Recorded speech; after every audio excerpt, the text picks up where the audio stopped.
जय हिंद साथियों, स्वागत है आपका self study classes with Sumit Jain YouTube channel में।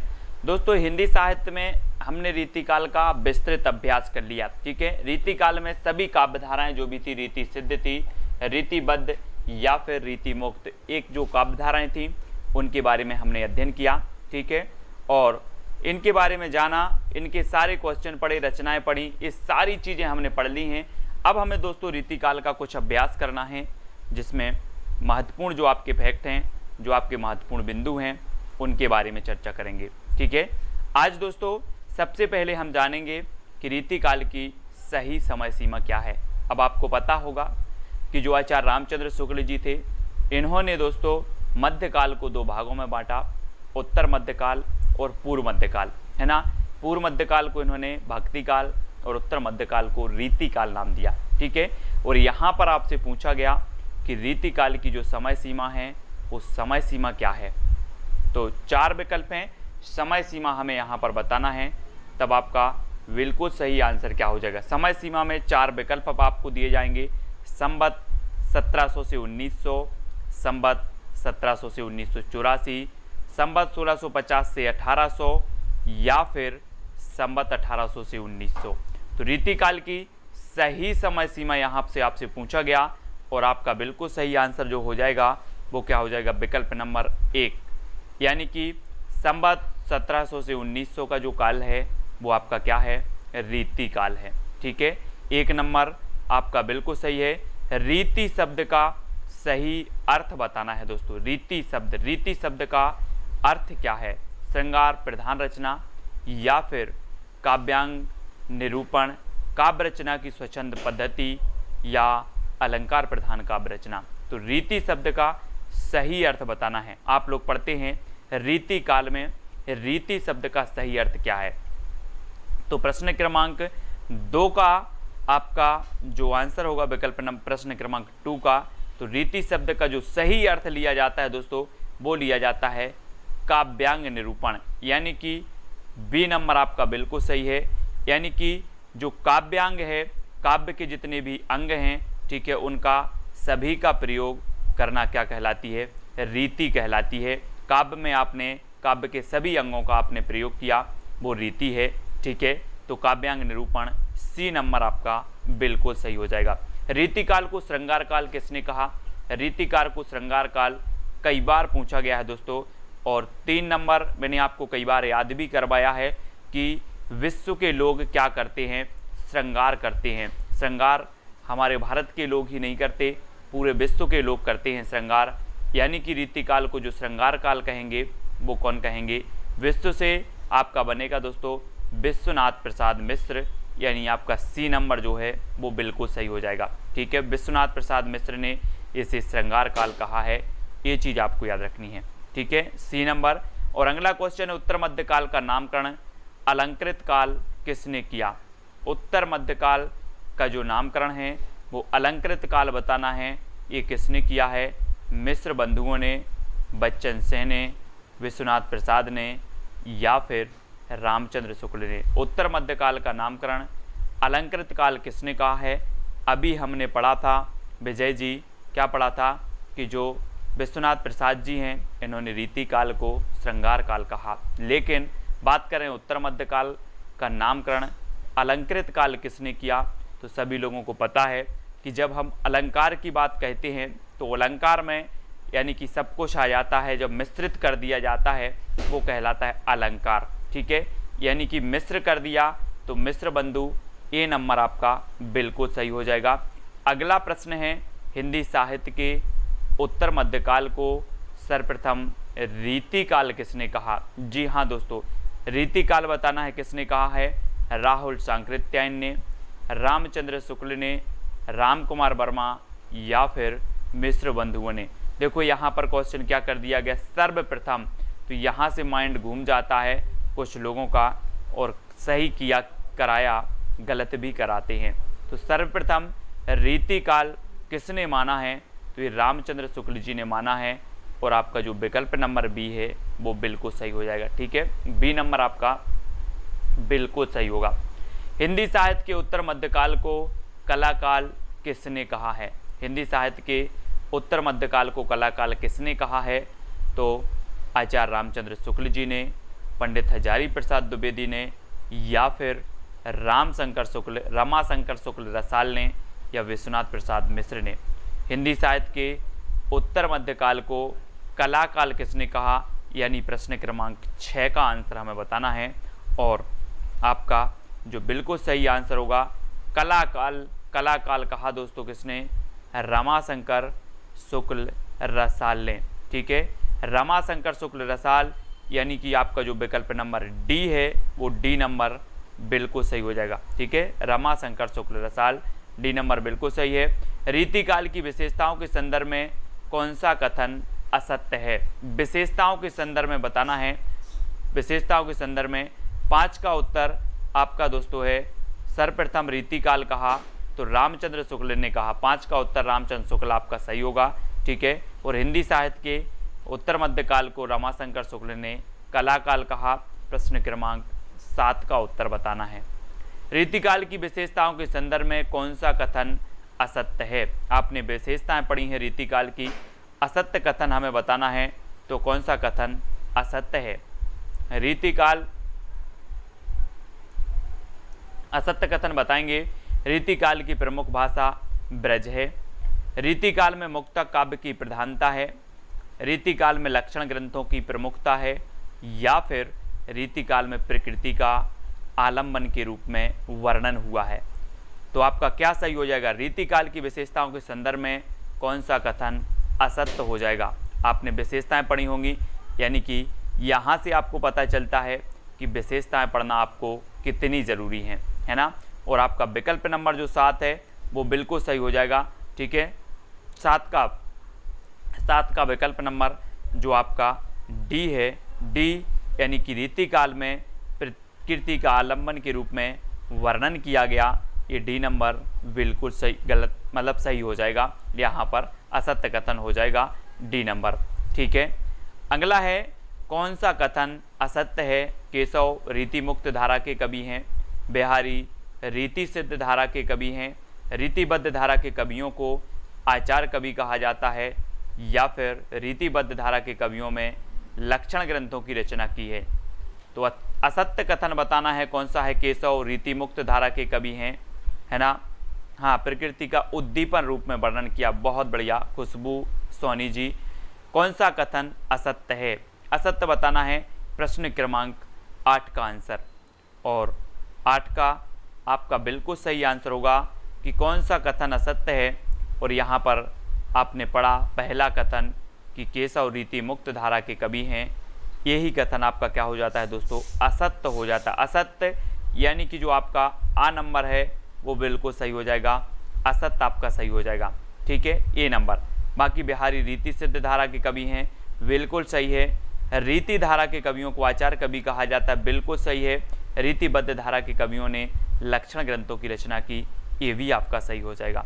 डॉक्टर रामकुमार वर्मा ने हिंदी साहित्य के उत्तर मध्यकाल के लिए कौन सा नाम उपयुक्त माना है? दोस्तों, रामकुमार वर्मा के बारे में बताना है। ये वो ही रामकुमार वर्मा हैं जो स्वयंभू को हिंदी का प्रथम कवि मानते हैं। ठीक है, और इनका हिंदी साहित्य का आलोचनात्मक इतिहास इन्होंने लिखा है, और जो कि अधूरा ग्रंथ है, भक्ति काल तक ही उसमें वर्णन मिलता है आलोचनात्मक इतिहास में। और डॉक्टर रामकुमार वर्मा ने हिंदी साहित्य के उत्तर मध्यकाल के लिए कौन सा नाम उपयुक्त माना है? प्रश्न क्रमांक 9 का उत्तर बताना है। तो इन्होंने दोस्तों इसे कहा है कलाकाल। कलाकाल यानी आपका विकल्प नंबर जो सी है कलाकाल, बिल्कुल सही हो जाएगा, सी नंबर। रीति संप्रदाय के प्रवर्तक कौन हैं? बामन हैं, भामा हैं, कुंतक हैं, या फिर दंडी। मैंने पूरे के पूरे संप्रदाय आपको ट्रिक से पढ़ाए हैं, संप्रदाय पढ़ाए हैं। ठीक है, सिद्धांत पढ़ाए हैं। वैसे रीति सिद्धांत के अंतर्गत आता है ना। रीति सिद्धांत, संप्रदाय, दर्शन, ये सारी चीज़ें मैंने आपको याद करवाई हैं ट्रिक से। तो ये तो गलत किसी का नहीं होना चाहिए, है ना। बोले रीति से करवाते हैं, बामन लोग क्या करते हैं? रीति से पूजन करवाते हैं, और ये नंबर सही हो जाएगा। जो भी साथी ट्रिकी वीडियो नहीं देख पा रहे हैं या ट्रिकी वीडियो देखने में उनको कोई दिक्कत हो रही है, तो वो ट्रिकी वीडियो की जो प्लेलिस्ट है वो ज़रूर देखेंगे दोस्तों। 19 वीडियो आपके ट्रिकी वीडियो के लगभग आ चुके हैं हिंदी साहित्य में, जिनमें बहुत सारी आपकी जो स्टडी मटेरियल है वो मैंने कवर किया है। रसास्वाद को सर्वप्रथम ब्रह्मानंद सहोदर किसने कहा है? बहुत ही बढ़िया प्रश्न है। भट्टनायक ने, शंकुक ने, आनंदवर्धन या फिर अप्पय दीक्षित ने? तो किसने कहा है रसास्वाद को सर्वप्रथम? ब्रह्मानंद सहोदर। 4 विकल्प हैं, प्रश्न क्रमांक 11 का उत्तर बताना है। उत्तर क्या हो जाएगा? 11 का आपका बिल्कुल सही आंसर होगा भट्टनायक, है ना। भट्टनायक ने रसास्वाद को सर्वप्रथम ब्रह्मानंद सहोदर कहा है और आपका बिल्कुल नंबर ए नंबर आपका बिल्कुल सही हो जाएगा। ठीक है, ए नंबर आपका बिल्कुल सही है। भंगी भड़ीती को किस आचार्य ने विशेष महत्व दिया है? भंगी भड़ीती को किस आचार्य ने विशेष महत्व दिया, ये बताना है। कुंतक ने, बामन, मम्मट या फिर क्षेमेंद्र ने? क्षेमेंद्र बताना है, तो जल्दी से बताएंगे। 4 विकल्प हैं आपके सामने।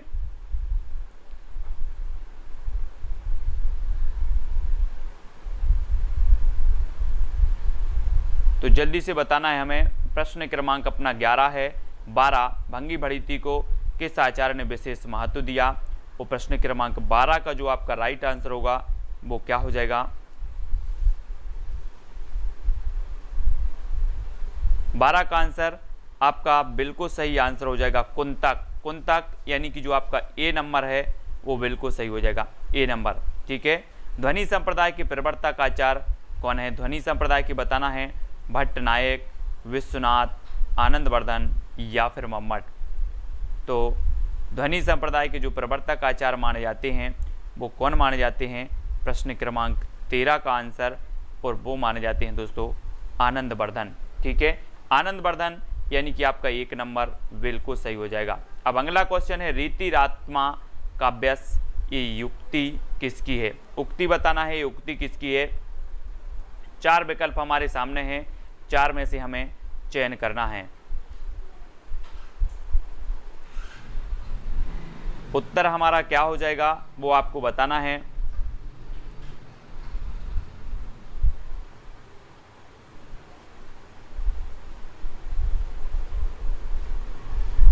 तो प्रश्न क्रमांक 15 और 15 का आपका बिल्कुल सही आंसर होगा बामन। ठीक है, बामन यानी कि जो बी नंबर है वो बिल्कुल सही हो जाएगा, बी नंबर बामन। ठीक है, याद रखेंगे। और अगला क्वेश्चन देखेंगे दोस्तों, अलंकार को काव्य का प्राण मानने वाले आचार्य कौन हैं? अलंकार को काव्य का प्राण मानने वाले आचार्य बताना है। 4 आंसर हैं, घनानंद, पद्मावत, विहारी या फिर आपका है दोस्तों केशवदास। तो उत्तर क्या हो जाएगा आपका?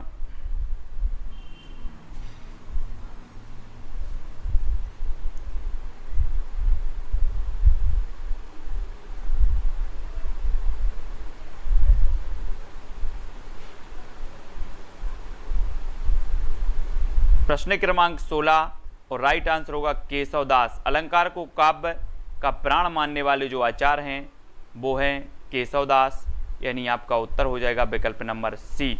ठीक है, सी नंबर सही है। बादशाह जहांगीर की प्रशस्ति में किसने लिखा? मतीराम ने, रहीम ने, केशवदास या फिर द्विजदेव ने? तो किसने लिखा है?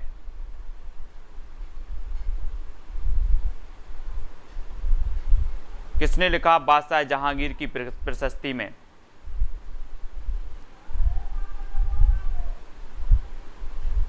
प्रश्न क्रमांक 17 और आपका बिल्कुल सही है। बादशाह जहांगीर की प्रशस्ति में जो लिखने वाले हैं वो लिखने वाले हैं बी नंबर यानी केशवदास। ठीक है, केशवदास आपका बिल्कुल सही आंसर होगा।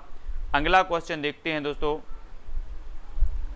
चिंतामणि त्रिपाठी को हिंदी रीतिकाल का प्रवर्तक किसने माना है? 4 विकल्प को आपको पढ़ करके उत्तर बताना है। उत्तर आपका क्या हो जाएगा?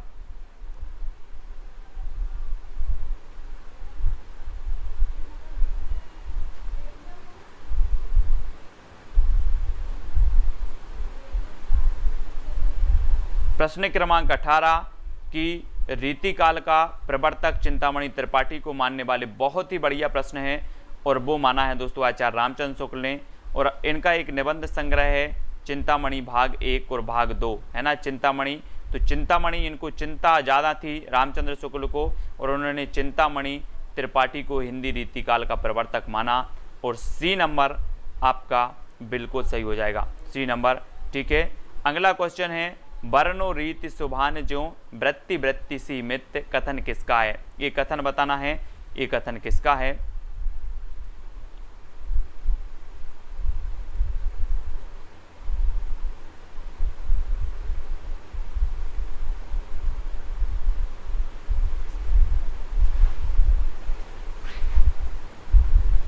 तो प्रश्न क्रमांक 19 और 19 का आपका बिल्कुल सही आंसर होगा चिंतामणि। चिंतामणि यानी कि जो 1 नंबर है वो बिल्कुल सही हो जाएगा। ठीक है, 1 नंबर सही हो जाएगा। अगला क्वेश्चन देख लेते हैं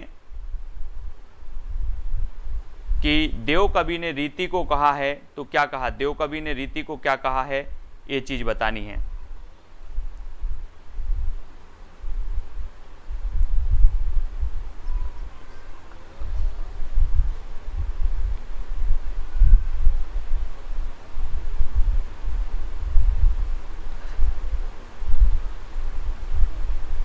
तब देव कवि ने यानी कि जो 20 नंबर है काव्य का द्वार कहा दोस्तों, काव्य का द्वार यानी 20 नंबर आपका। देव कवि ने रीति को कहा है काव्य का द्वार। रीति सुभाषा कवित्व की वर्णत बुद्ध अनुसार, उक्त जो है, उक्ति जो है ये किसकी है? रीति सुभाषा कवित्व की वर्णत बुद्ध अनुसार, इसको बताना है आपको कि ये उक्ति किसकी है।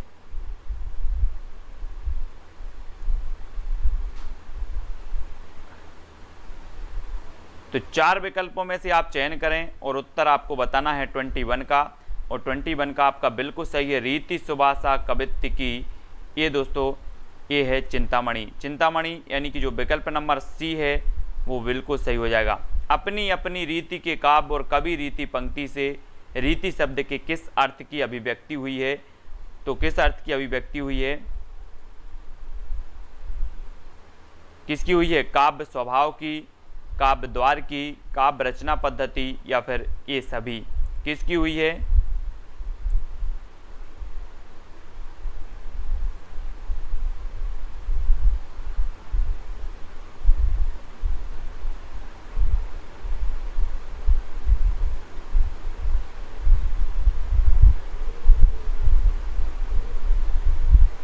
प्रश्न क्रमांक अपना 22 है, और 22 का आपका काव्य रचना पद्धति, सी नंबर आपका बिल्कुल सही हो जाएगा, सी नंबर। ठीक है, अगला क्वेश्चन है दोस्तों हिंदी के प्रथम सर्वांग निरूपक आचार्य कौन है? सर्वांग निरूपक बताना है, प्रथम आचार्य कौन से हैं?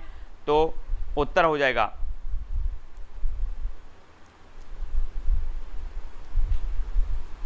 घनानंद हैं, बोधा हैं, केशवदास हैं, या फिर आपके चिंतामणि हैं। कौन है?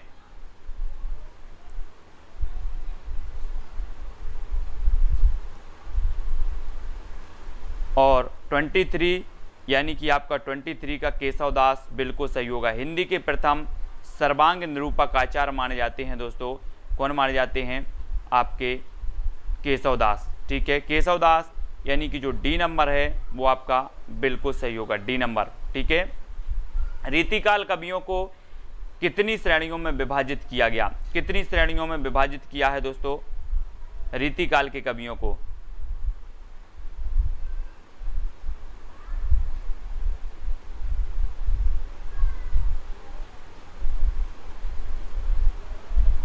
रीतिकाल कवियों को कितनी श्रेणियों में विभाजित किया गया? और 24 का आपका बिल्कुल सही आंसर होगा बी, यानी कि 3 श्रेणियों में विभाजित किया गया। बी नंबर आपका बिल्कुल सही हो जाएगा।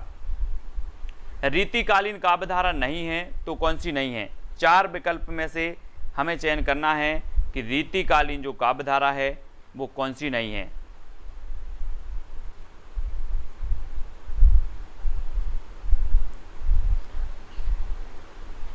तो रीति मुक्त है, रीतिबद्ध है, रीति सिद्ध भी है, कौन सी नहीं है? रीति भुक्त। भुक्त यानी कि आपका सी नंबर जो है वो बिल्कुल सही हो जाएगा, सी नंबर। ठीक है, याद रखेंगे। अगला क्वेश्चन देखेंगे, रीति काव्य का प्रमुख विषय क्या है? रीति काव्य का प्रमुख विषय बताना है। तो क्या है प्रमुख विषय?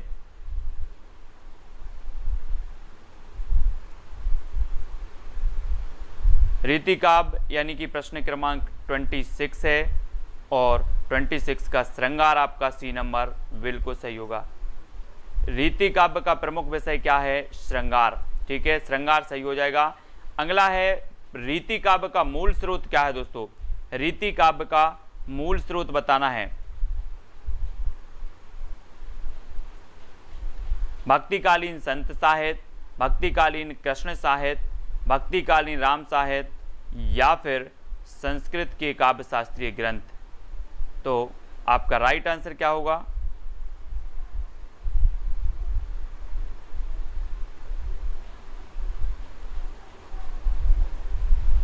ट्वेंटी 27 का जो राइट आंसर होगा, संस्कृत के काव्य शास्त्रीय ग्रंथ रीति काव्य का मूल स्रोत हैं, यानी कि आपका जो डी नंबर है वो बिल्कुल सही हो जाएगा, डी नंबर। ठीक है, डी नंबर सही है।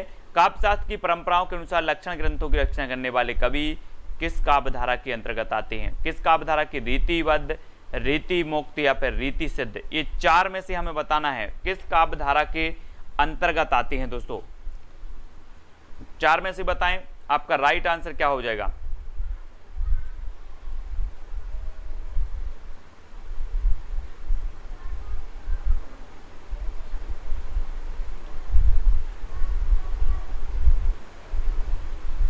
प्रश्न क्रमांक 28 और आपका बिल्कुल सही आंसर होगा रीतिबद्ध, है ना, कि जो लक्षण ग्रंथों की रचना रीतिबद्ध जो है काव्य धारा के अंतर्गत आती है, और ये नंबर आपका बिल्कुल सही होगा। रीति सिद्ध कवि किसे कहा गया दोस्तों? रीति सिद्ध कवि बताना है, तो किसे कहा गया रीति सिद्ध कवि?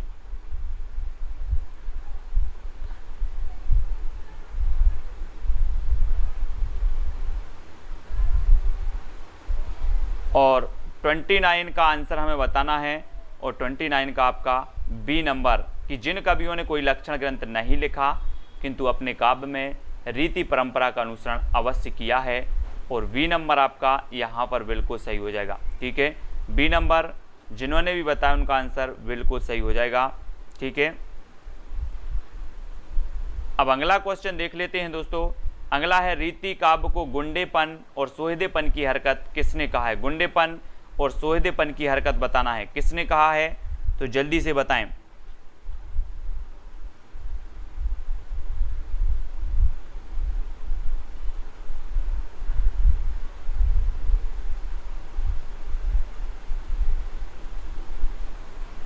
तब प्रश्न क्रमांक 30 और 30 का आंसर होगा बी, मार्कंडे वाजपेयी। मार्कंडे वाजपेयी ने गुंडेपन और सोहदेपन की हरकत कहा है, और बी नंबर आपका बिल्कुल सही होगा। ठीक है, बी नंबर आपका सही हो जाएगा।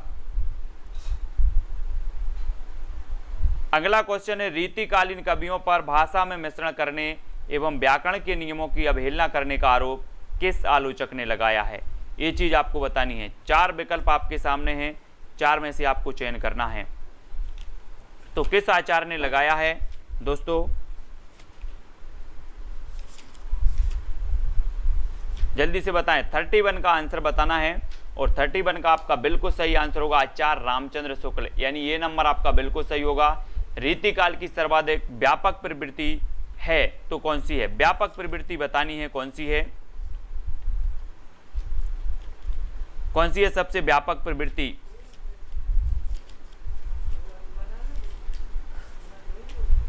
क्या हो जाएगा आपका राइट आंसर?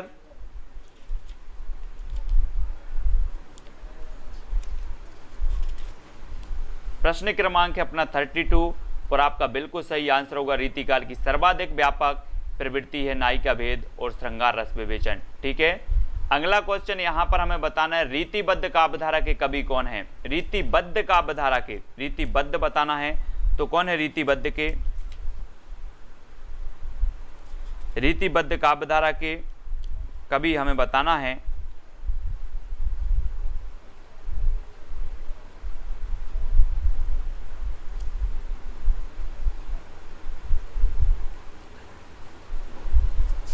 और आपका बिल्कुल सही आंसर होगा प्रश्न क्रमांक 33, रीतिबद्ध काव्यधारा, है ना।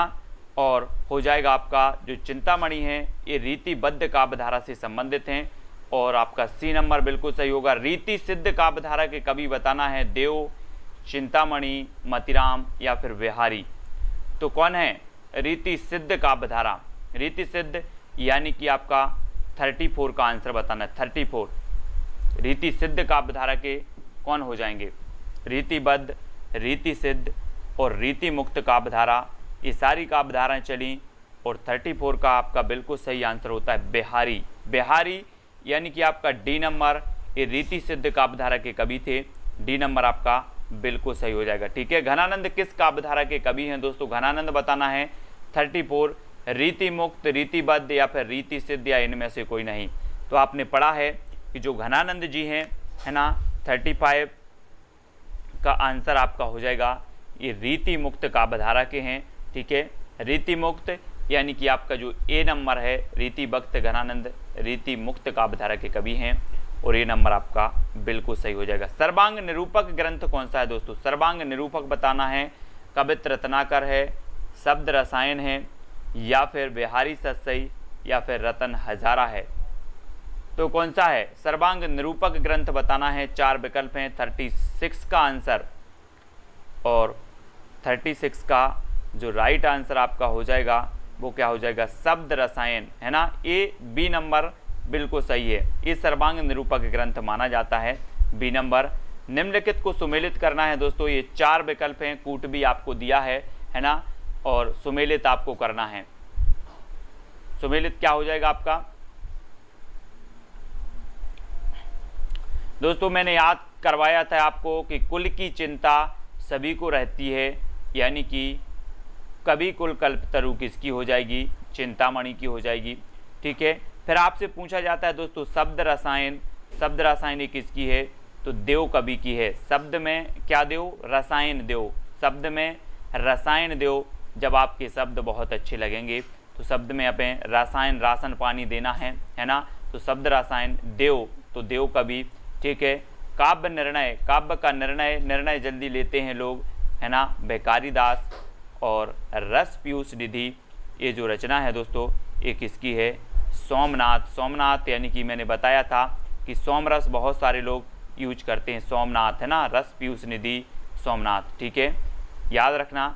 इस प्रकार से आपका कवि कुल कल्पतरु चिंतामणि, शब्द रसायन देव कवि की हो गई, काव्य निर्णय आपकी बेकारी दास की, रस पीयूष निधि ये आपकी सोमनाथ की रचना है। ठीक है, इसको याद रखें। रसिक प्रिया, काव्य प्रकाश, ललित ललाम और रस रहस्य, यहाँ से आपको बताना है। अधिकांश क्वेश्चन दोस्तों इनमें अगर एक आध रचना भी आपको आती है तो क्वेश्चन सही बन जाते हैं। ठीक है, और आपका रसिक प्रिया बताना है। तो रसिक प्रिया के तो सभी को पता है कि रसिक प्रिया यानी केशवदास। ठीक है, केशवदास हैं। और काव्य प्रकाश बताना है दोस्तों। काव्य में हमें क्या करना है? प्रकाश करना है। क्या करना है? प्रकाश करना है। और इसकी चिंता सभी को होनी चाहिए, यानी चिंतामणि। ठीक है, ललित ललाम आपको पता है कि मतिराम। ठीक है, रस रहस्य ये कुलपति मिश्र की है, कुलपति मिश्र। ठीक है, क्योंकि कुल का रहस्य भी रहता है ना, सभी के कुल का अपना अपना रहस्य है, तो कुलपति मिश्र इसके सही हो जाएंगे। तो रसिक प्रिया, केशवदास, काव्य प्रकाश, चिंतामणि, ललित ललाम, मतिराम और रस रहस्य जो रचना है वो कुलपति मिश्र की है, यानी आपका 3 नंबर बिल्कुल सही होगा। कौन सा युग्म असंगत है? कवि प्रिया, बोधा, हित तरंगिणी, कृपाराम, रसराज, मतिराम या फिर भाषाभूषण जसवंत सिंह। तो 39 का आंसर बताना है। और जो संख्या है अपनी हिंदी साहित्य वालों की वो संख्या बहुत कम हो गई है ना। 39 का आंसर बताना है। देखने वालों की संख्या बहुत कम हो रही है, बात क्या है? और 39 का उत्तर हो जाएगा कवि प्रिया, बोधा, है ना, क्योंकि कवि प्रिया, रसिक प्रिया ये सारी की सारी रचनाएं किसकी हैं? केशवदास की हैं। ठीक है, तो असंगत जो युग्म हो जाएगा वो कौन सा हो जाएगा? ए नंबर आपका बिल्कुल सही होगा। हित तरंगिणी कृपाराम की, भाषाभूषण जसवंत सिंह हैं, रसराज मतिराम ये तो है ही। असंगत पूछा गया तो ये नंबर आपका बिल्कुल सही हो जाएगा। हिंदी में सर्वाधिक विस्तृत छंद विवेचन ग्रंथ कौन सा है? सर्वाधिक छंद विवेचन ग्रंथ बताना है तो कौन सा है?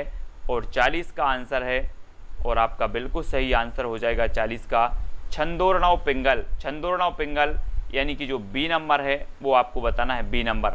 ठीक है, बी नंबर बताना है दोस्तों। अब एक प्रश्न आपको दिया जाता है कि राम कुमार वर्मा ने, इसका क्वेश्चन आप ढूंढ करके बताएंगे कमेंट में सभी लोग, क्योंकि मुझे भी इसमें डाउट है। राम कुमार वर्मा ने रीतिकाल को जो नाम दिया है वो क्या दिया है, इसका चैलेंज क्वेश्चन है आपके लिए, इसका उत्तर आपको बताना है। राम कुमार वर्मा ने रीतिकाल को नाम क्या दिया है, सभी लोग कमेंट में लिखेंगे, है ना। अपन ने पढ़ा था रमाशंकर शुक्ल रसाल ने कलाकाल कहा है ना। और दोस्तों आपको बताना है कि राम कुमार वर्मा ने रीतिकाल को क्या नाम दिया, रीतिकाल को नाम बताना है ना, क्या नाम दिया है राम कुमार वर्मा जी ने। ठीक है, तो वीडियो को सभी लोग लाइक करेंगे और बहुत सारे लोग आराम से पढ़ते हैं। मैंने पहले भी बहुत सारे वीडियो डाले हैं, लेकिन कई स्टूडेंटों की यही डिमांड रही कि सर बिल्कुल आराम से पढ़ाएं, धीरे धीरे पढ़ाएं, है ना, जल्दबाजी बिल्कुल नहीं है। और जल्दबाजी वाले वीडियो देखना है तो बहुत सारे हैं पहले वाले। ठीक है, कलाकाल दोनों का है, हाँ वही कलाकाल दोनों ने, राम कुमार वर्मा ने भी कहा है और रमाशंकर शुक्ल रसाल ने भी कहा है ना। तो खुशबू जी, लालदास जी, दारसू जी, पिंकी जी, संजय जी, बहुत बढ़िया, रोहित कुमार जी, सविता शुक्ला जी बोल रही हैं रीतिकाल कहा है और बहुत टाइम, हाँ टाइम तो लगता ही है आंसर देने में। फतेह सिंह जी,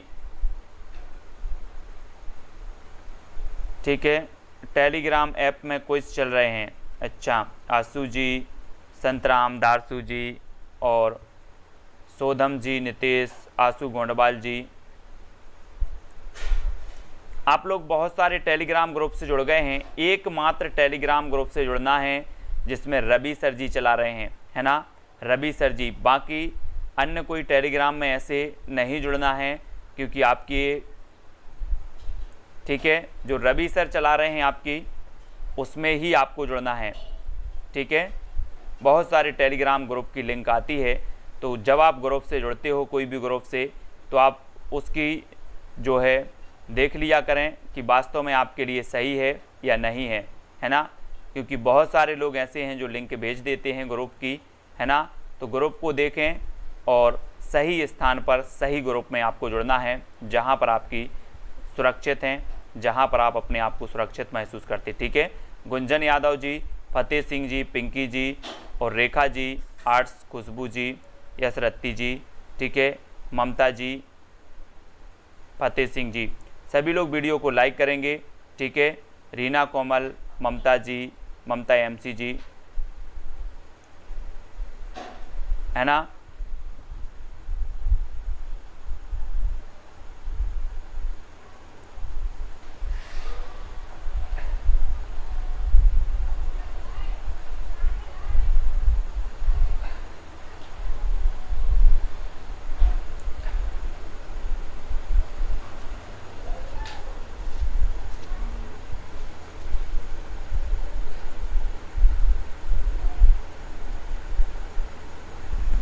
ठीक है, रीना कोमल जी, खुशी जी, लालदास जी, रेखा जी, फतेह सिंह जी, रोहित जी, रोशनी जी,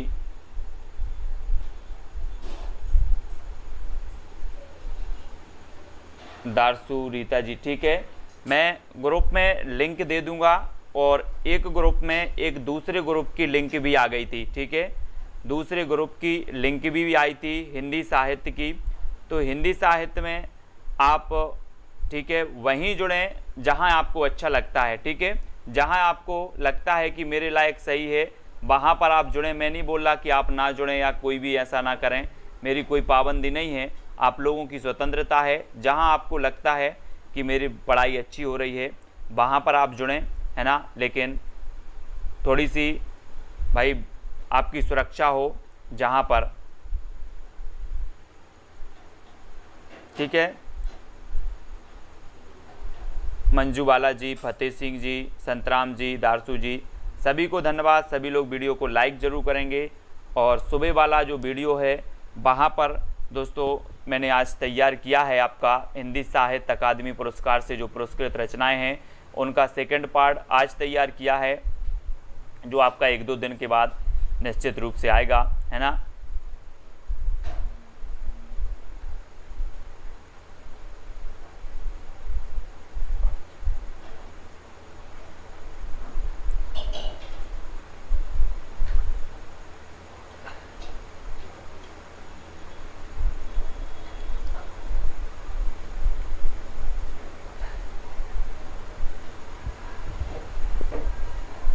संतराम जी बिल्कुल, तिरकी वीडियो तो आता ही है, तिरकी वीडियो भी आएगा। हाँ, जॉय सर ही रवि सर हैं, ठीक है। और किसी भी प्रकार से कहीं भी अपनी क्लास में कहीं भी आपको कोई बोनी लगता है, कहीं किसी भी प्रकार से आपको नहीं देना है ना, कोई भी राशि आपसे नहीं मांगी जाती है।